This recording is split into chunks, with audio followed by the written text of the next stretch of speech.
General secretary Pakistan مسلم league functional Sindh سردار عبدالرحیم کی جانب سے فنکشنل ہاؤس کلفٹن کراچی میں پریس کانفرنس کا انعقاد کیا گیا۔ اس موقع پر مختلف سیاسی جماعتوں اور وکلاء برادری کے سینئر رہنماؤں نے پاکستان مسلم لیگ فنکشنل میں شمولیت کا اعلان کیا۔ اس موقع پر سردار عبدالرحیم نے پارٹی موقف پیش کرتے ہوئے کہا کہ پاکستان مسلم لیگ فنکشنل عوامی مسائل کے حل اور ملک میں سیاسی استحکام کے لیے اپنی جدوجہد جاری رکھے ہوئے ہے۔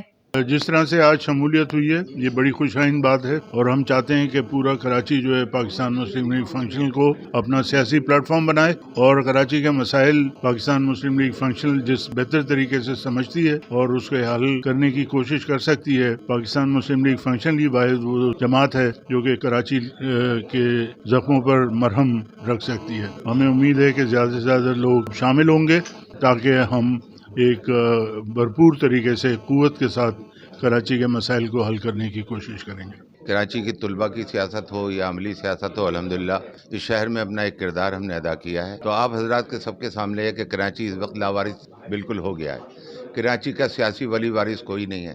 کراچی کا معاشی، سماجی، اقتصادی، لا اینڈ آرڈر کے مسائل میں کراچی بالکل آئسولیٹ ہوا ہے۔ آج کی شمولیت کا جو جتنے ساتھی یہاں شامل ہوئے ہیں ان کا بنیادی مقصد یہی ہے کہ شہر کو اونرشپ دی جائے، شہر کے لوگوں کو یہ پیغام دیا جائے کہ وہ لاپارث نہیں ہیں اور ان کے وارث موجود ہیں۔ اور انشاءاللہ آج کی یہ شمولیت آپ کو یہ بتائے گی آنے والے وقت کے اندر کہ کراچی کے لوگوں کو احساس تحفظ جنم لے گا، اور ان کی جو محرومیاں ہیں ان کو ختم کرنے میں اس سلسلے کو ہم آگے بڑھائیں گے اور پوری کوشش کریں گے کہ کراچی کے لوگوں کو احساس محرومی سے باہر نکالا جائے۔ اب فنکشن لیگ جو ہے اس وقت موجودہ سیاسی صورتحال میں سمجھتا ہوں سندھ کے اندر یہ واحد جماعت ہے جو شہری اور دیہی کی تفریق کو ختم کر کے ایک پاکستانی کی حیثیت سے ان کے ساتھ اپنا کردار ادا کرانے میں بڑا کردار ادا کرے گی انشاءاللہ۔ وش نیوز، کراچی۔